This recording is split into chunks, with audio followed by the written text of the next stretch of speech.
এরা মুসলিম, এরা মুসলিম, এরা মুসলিম দাবি করে নিজেকে, এরা মুসলিম নিজেকে দাবি করে।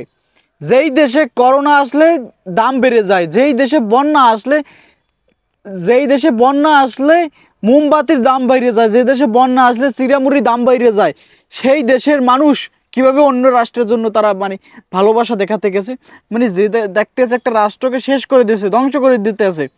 যাই হোক, আপনারা আপনারা তাদের জিনিস ব্যবহার করবেন না, তাদের মালামাল ব্যবহার করবেন না, ভালো কথা। বয়কট করে দিয়েছেন, আমি বয়কট করে দিয়েছি, ভালো কথা।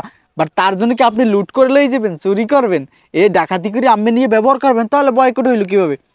মানে বয়কট একটা জিনিস যে আপনিও কেউ কেউ ব্যবহার করতে দেবেন না, নিজেও ব্যবহার করবেন না, এটাই তো মানে কি বয়কট।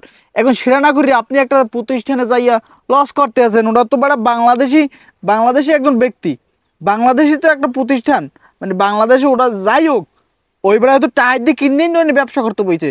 মানে আপনি এখন একজনের হক মারিয়া, তারপর তার রিজিক মারিয়া আপনি তার লুটপাট করে নিয়ে আপনি লইয়া যাইবেন অথবা বিক্রি করবেন। এই যে নিউজ মিডিয়ায় আইছে যে কিছু এই যে লুট করা জিনিস বিক্রি করতে যাইয়া তাকে ধরে ফেলাইছে। যাই হোক, এখন কথা হয়ে গেল মুসলিম দাবি করো, যেই দেশে করোনা আইলে ওই দেখছিলেন না যে অক্সিজেনের কিভাবে দাম বাড়িয়েছিল।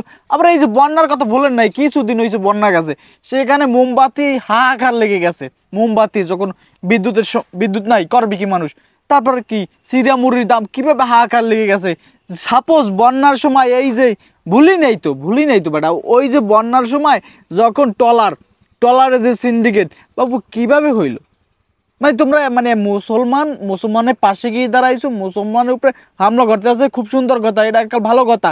মুসলমান বিপদে আছে, আর এক মুসলমান এগিয়ে গেছে, কিন্তু এই তুমি যে আর একটা প্রতিষ্ঠানে যে লস করবা।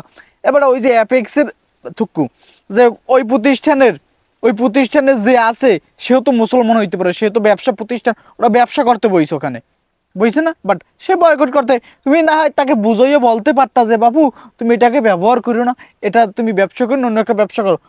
এখন তুমি সেটা না করিয়া তোমরা বাবু লুট করতে আসো, তোমরা মুসলমান দাবি করো। বাবু তোমরা যদি ওই দেশে যাইতে পারতো যে দেশের জন্য আন্দোলন করতে আসো, গাজাবাসীর জন্য, বাবু তোমরা সে দেশে যেই ওই রট আছে না, কেন রট লইয়া, তারপর কারো স্বর্ণের জিনিস তো অবশ্যই পরে আছে, মোবাইল পরে আছে, তারপর এখন আছে কি আমাদের বিখ্যাত সবার সবার ক্রাশ আইফোন, আইফোন, সেইখানেও তোমরা কেন বাপু, হে আইফোনও তো শত শত মনে হয় পড়ে আছে, বাট এখন কেন তোমরা যদি সুযোগ পাইতে আইফোনের শোরুমে যাওয়ার, বাবু তোমরা সেটাও কেন নিয়ে আসতা? এ বাবু তোমরা কি আইফোন ব্যবহার করো না?